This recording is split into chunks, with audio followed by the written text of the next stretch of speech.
Nigel cepat sembuh ya.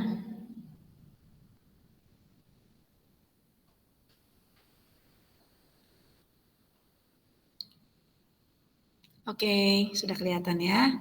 Saya buatnya tidak pakai tabel, jadi seperti ini. Oh iya, sebentar. Soalnya deh, ya. Soalnya juga saya buka supaya kita ingat lagi ya. Ini saya pakai bahasa Inggris. Saya lihat ada yang pakai bahasa Inggris, ada yang pakai bahasa Indonesia, nggak apa-apa ya. Di sini dikatakan ya, data penyesuaian yang diperlukan laundry bersaudara per 31 Desember 2021 sebagai berikut. Perlengkapan yang masih ada. Berarti ini yang belum terpakai ya. Yang belum terpakai, kita lihat perlengkapannya ada dua macam. Ada perlengkapan kantor dan ada perlengkapan laundry, ya. Nah, biasanya ya, kalau perusahaan itu kalau menggunakan metode harta semua, ya. Atau metode beban semua. Tapi ini saya campur-campur karena kan kita lagi belajar ya. Nah, kita lihat di sini office supplies ya menggunakan metode harta, sedangkan laundry supplies itu menggunakan metode beban ya. Kalau menggunakan metode harta ya, office supplies-nya ini kan ada di posisi debit ya. Jadi perlengkapan kantor ini ada di posisi debit, maka jurnal penyesuaiannya tidak mungkin office supplies-nya ini ada di posisi debit lagi, pasti adanya di posisi kredit ya. Karena kan sudah dipakai, pasti tidak akan bertambah, pasti akan berkurang. Kalau berkurang, harta itu ada di posisi kredit. Maka debitnya apa? Debitnya menjadi beban, ya bebannya bertambah karena sudah dipakai. Sebesar berapa? Sebesar selisihnya. Selisih yang ada 1867 dikurangi sisanya 527. Ya. Maka yang didebit adalah ya, yang didebit di sini office supplies expense, di kreditnya office supplies, angkanya selisihnya. Sedangkan yang laundry, tadi kan laundry supplies expense-nya ada di debit ya. Nah, ternyata dari total dari total 4.371 masih ada 853. Ya. Berarti 853 ini masih berupa harta. Perlengkapan laundry-nya berarti dimunculkan di sini, ditambah ya. Laundry supplies sebesar yang tersisa. Laundry supplies expense dikurangi yang tersisa supaya ya dari total office supplies expense ini dikurangi dengan yang masih ada, berarti selisihnya adalah yang terpakai. Ya, yaitu yang terpakai adalah yang justru yang tersisa, yang terpakai adalah berarti selisihnya tadi ya, yang di sini. 4371 dikurangi 853. Sebentar, saya perlu ngecas dulu.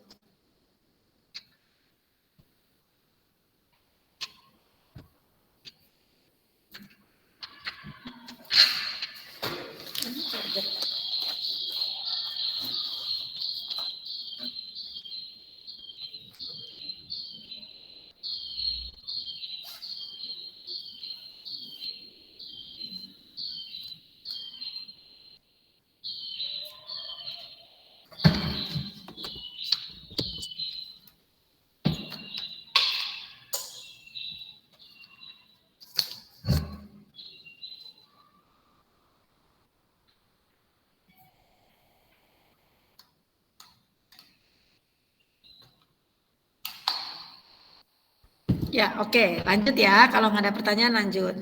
Kemudian premi asuransi dibayar untuk masa 1 Agustus sampai 31 Juli. Berarti 1 tahun ya. Nah, Agustus, September, Oktober, November, Desember. Berarti 5 bulan. 5/12 ya.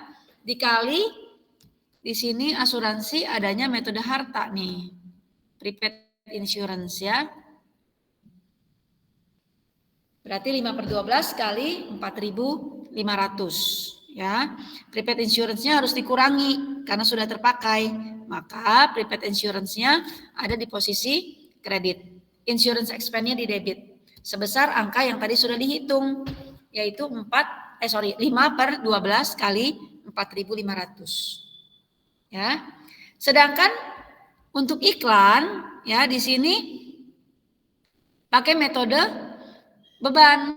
Maka kebalikannya ya, advertising expense-nya di kredit, advertising-nya di debit.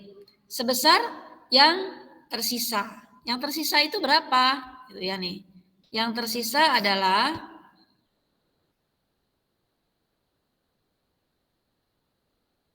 iklan dibayar untuk 8 kali penerbitan.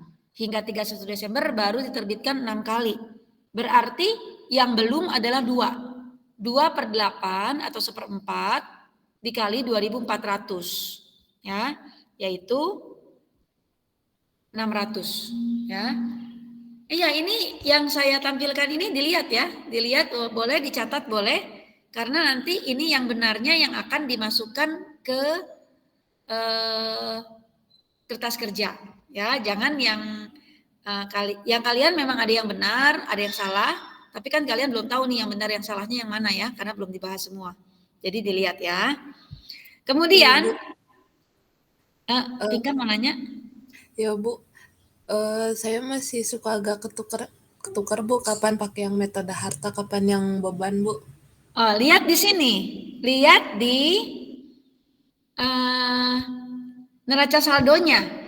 Kalau di neraca saldonya ada di posisi harta, harta kan ini yang satu ya, yang angkanya 1 nih, ya, aset aktiva.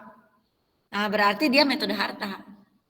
Sedangkan kalau ada di posisi beban, berarti dia pakai metode beban.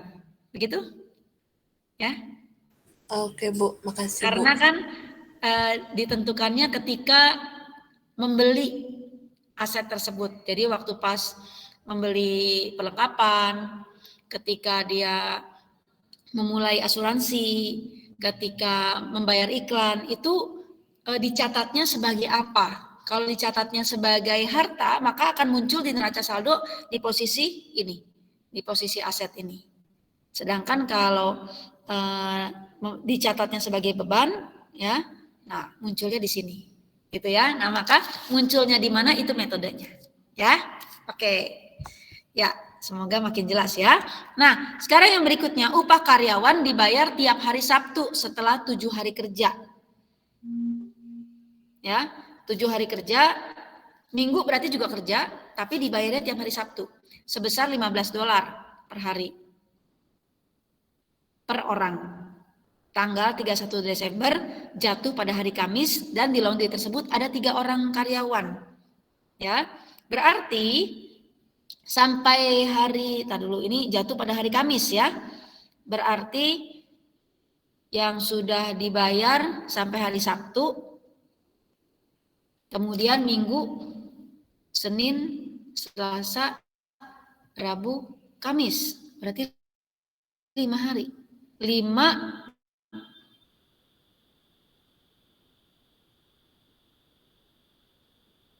per 7 ya kali, ya coba kita lihat, 5 kali 15, terus ada 3 orang dikali 3, 225 ya. Nah tadi saya mengatakan 5 per 7 itu apa? Kalau diketahui upah karyawannya itu dalam mingguan ya. Kalau dalam mingguan nih, misalnya per minggu $350, maka harus 5 per 7 kali 350 ya. Tapi karena ini per hari nggak usah. Sudah dihitung jumlah harinya dikalikan dengan jumlah karyawannya ya. Oke. Berarti seperti ini, wages expense dan wages payable ya. Beban gaji dan utang gaji. Ya. Kemudian lanjut lagi, penyusutan, ya. Penyusutan waktu itu yang peralatan sudah ya, angkanya sudah tahu ya dari mana ya, 7.800. Sedangkan, nah ini ada yang masih salah di sini. Kita lihat yang peralatan dulu. Depreciation expense, equipment, di sininya jangan equipment, tapi accumulated depreciation.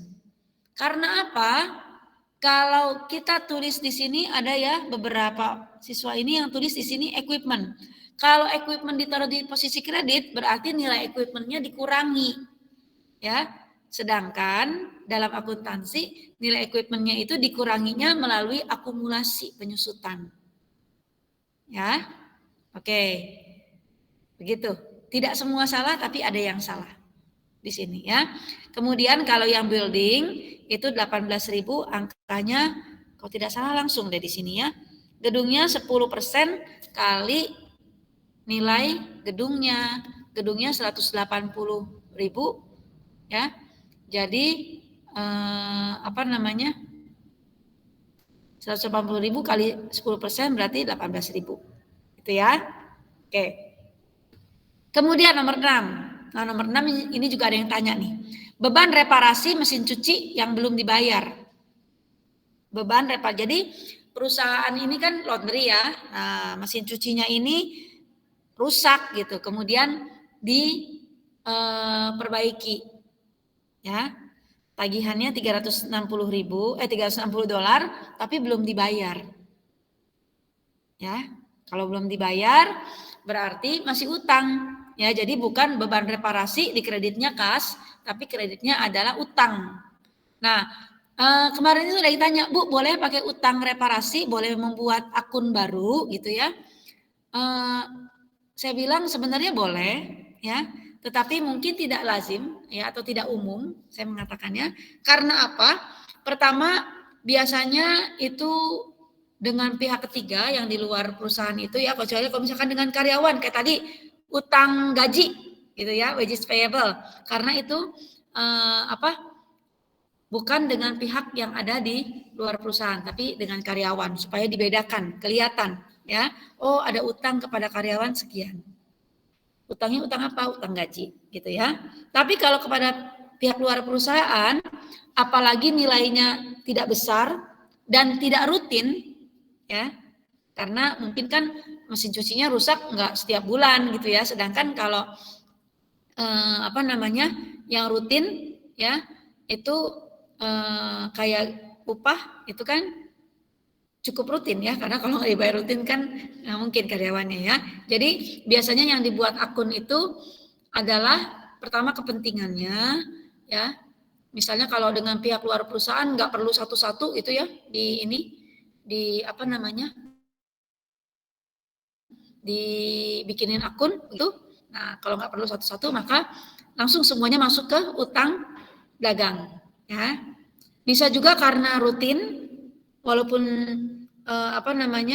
dengan pihak luar, misalnya utang listrik itu setiap bulan ya, karena biasanya kita bayar listrik yang kita pakai bulan lalu itu maksimal di tanggal 20 bulan berikutnya begitu ya. Nah, jadi di akhir bulan biasanya sampai tanggal 20 bulan berikutnya itu adalah ada utang listrik dari bulan yang sebelumnya. Ya.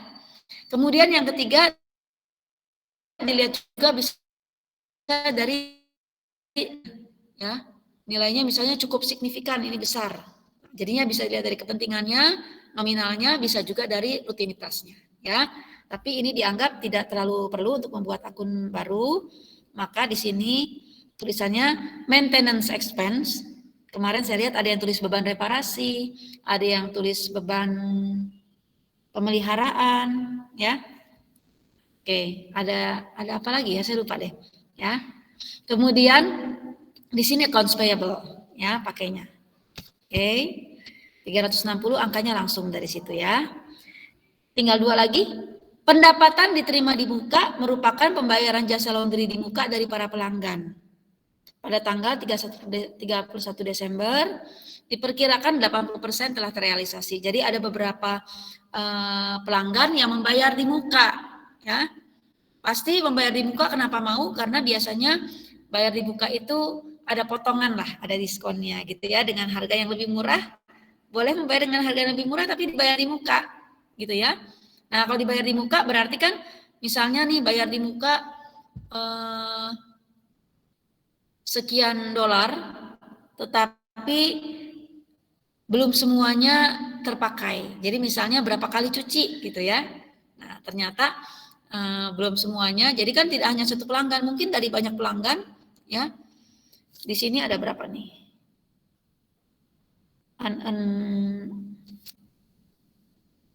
Nah, ini unearned revenue 1.500 ya. Nah, kemudian dari semua yang membayar gitu ya 1.500 sampai tanggal 31 Desember itu ada yang sudah direalisasi. Jadi ada yang beberapa pelanggan sebanyak diperkirakan 80% itu sudah dicuci. Ya, entah bajunya, entah spraynya, entah gordengnya, mungkin boneka atau apa gitu ya. Nah, sekitar 80% sudah terrealisasi. Kalau sudah terrealisasi, berarti bukan lagi unearned revenue ya. Karena sudah dilaksanakan jasanya, berarti boleh dipindahkan sebanyak 80% dari unearned revenue ini ke fees earn ya atau pendapatan jasa. Ya. Nah, jurnalnya bagaimana? Nih. Unearned revenue-nya dikurangi, jadi ditaruh di posisi debit. Fees earn-nya, pendapatan jasanya bertambah di posisi kredit sebesar 80% dari pendapatan diterima di muka itu. Ya. Nah, yang terakhir ini mungkin sebagian ya menuliskan angkanya di sini bukan 2.000 tapi 10.000. Kenapa? Kenapa 2.000 bukan 10.000? Kita lihat ya di sini.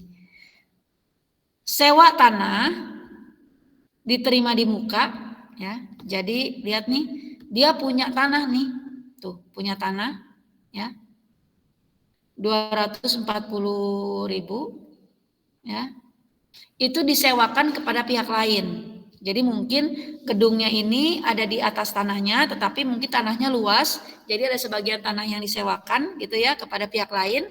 Nah, kemudian disewakannya dalam waktu 1 tahun, terhitung sejak tanggal 28 Februari. Ya, nah dari 28 Februari sampai akhir Desember itu 10 bulan. Ya. Tapi kita lihat ini metode bukan harta dan beban ya. Ini adalah yang apakah metode utang atau metode pendapatan. Ya. Karena ini kita yang terima uang nih. Ini kita terima uang. Kalau yang tadi metode harta dan metode beban itu kalau kita menyerahkan uang. Kalau ini kita menerima uang. Berarti kalau kita menerima uang, apakah kita mencatatnya sebagai apa? Apakah kita mencatatnya sebagai langsung sebagai pendapatan atau sebagai utang dulu, ya? Karena kan 1 tahun baru terjadi realisasi, ya. Nah, ternyata di sini dicatat sebagai pendapatan. Metode pendapatan nih. Yang ada di sini adalah rent income, ya. Rent income segini. Nah, berarti kalau baru berjalan 10 bulan, yang masih sisa adalah 2 bulan lagi. Kalau metode pendapatan itu yang dicatat adalah sisanya. Sedangkan kalau metode utang atau metode kewajiban itu yang dicatat adalah yang sudah terpakai.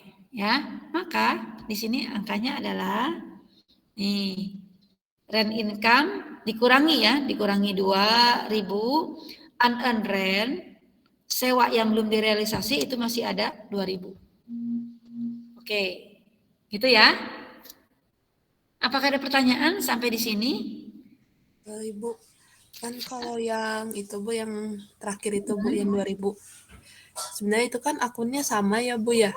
Kalau yang pakai metode yang kewajiban atau yang pendapatan itu ya Bu. Akunnya sama tapi terbalik. Unearned rent-nya di debit, rent income-nya di kredit. Begitu. Kalau nih, jadi gini, kalau di neraca saldo tertulisnya bukan rent income tetapi unearned rent. Unearned rent itu kan sewa yang belum direalisasi ya. Berarti itu kan kewajiban atau utang. Nah, maka kalau begitu jurnalnya dibalik ya. Unearned rent-nya di debit, rent income-nya di kredit kalau seperti itu dan angkanya adalah 10.000 yang sudah terpakai. Coba lihat lagi catatan dari saya.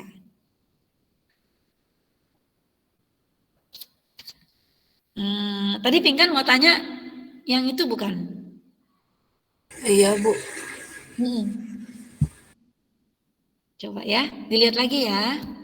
Mudah-mudahan saya nggak salah ininya. Coba kita lihat ya. Materi ya, itu materi. Kelas 12, ringkasan jurnal penyesuaian. Nih.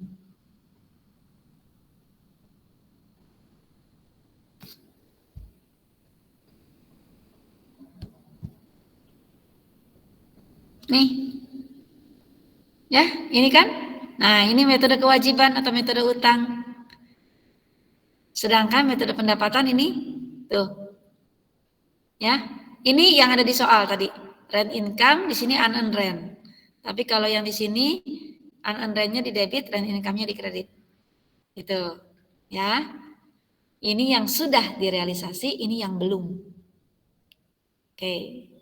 Gitu ya. Oke, mudah-mudahan makin jelas. Memang jurnal penyesuaian ini termasuk yang paling susah ya dari antara semua jurnal. Ya, Pinkan masih ada yang mau ditanyakan? Bingung? Atau yang lain juga boleh. Kalau ada yang mau tanyakan. Udah jelas, Bu. Makasih, Bu. Oke ya. Nah, kemudian kita sampai jam berapa sih? 9.15 ya. Nah, setelah tadi ini sudah dicatat ya. Ini masing-masing sudah dicatat. Nah, sekarang saya pause dulu.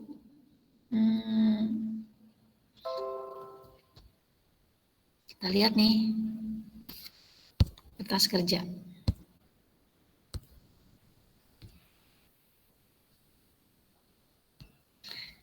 Ini saya menilainya tidak langsung sekarang ya, karena jangan 9.15 deh. Ntar malam aja ya.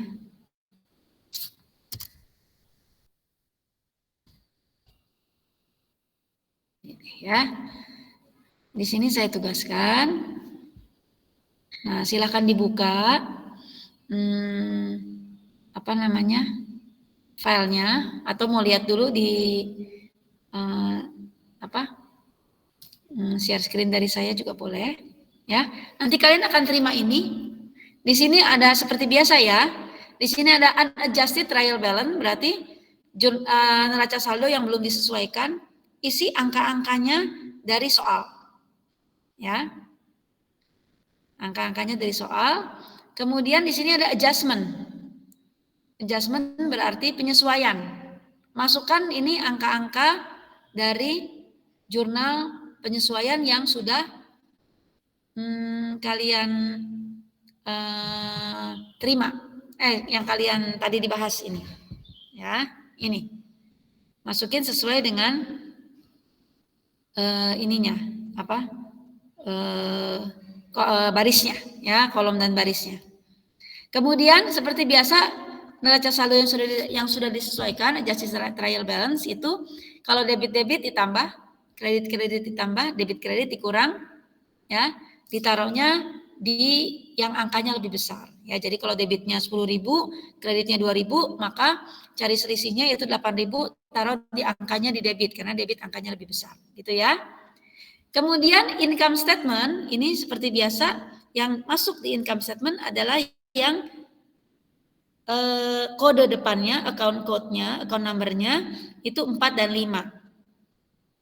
Sedangkan untuk yang di balance sheet atau neraca, ini income statement laporan keuangan ya, laporan laba rugi, balance sheet itu neraca, itu yang 1, 2, dan 3. Ya.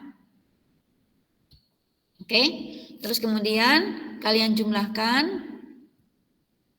Nah, di sini seperti biasa ya, jumlah yang ini harus sama, ya.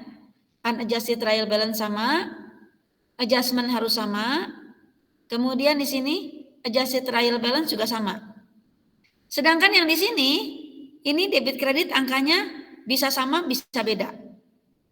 Ya, kalau sama berarti nggak untung, nggak rugi. Ya. Sedangkan kalau beda, nah kita lihat bedanya lebih banyak yang mana. Kemudian di tempat yang angkanya lebih sedikit, itu ditaruh selisihnya, dijumlahkan lagi ke bawah, ini baru sama. Ya. Terus kemudian di sini ada net income or net loss. Net income itu laba, net loss ini rugi. Nah, nanti kamu tergantung dapatnya di sini, untung atau rugi. Ya. Berarti salah satu harus dihapus ya. Kalau untung net loss-nya dihapus, kalau rugi net income-nya dihapus. Ya. Kalau untung biasanya angkanya ada di sini nih. Selisihnya ada di sini dan di sini di posisi yang luar. Sedangkan kalau rugi di sini. Ya. Nah, coba diisi dulu. Ya. Bisa pakai rumus ya, tentu saja ya. Nggak usah pakai kalkulator. Oke? Apakah ada pertanyaan untuk hari ini tugasnya? Jelas, Siapa? Bu. Jelas ya. Nigel masih sakit. Kalau misalnya hari ini belum bisa, ya jangan dipaksakan ya. Oke, yang lain kalau misalnya sudah paham boleh mulai mengerjakan ya, masukkan angka-angkanya. Kalau masih mau bertanya juga boleh. Tobias, ada yang mau ditanyakan? Tobias?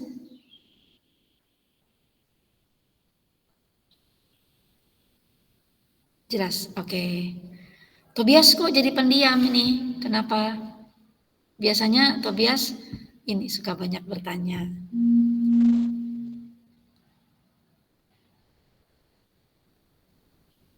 Tapi sehat ya Tobias ya. Oke, ya puji Tuhan ya. Yang penting sehat ya. Oke, ya silakan boleh mengerjakan ya. Kalau ada yang masih mau ditanyakan, silakan.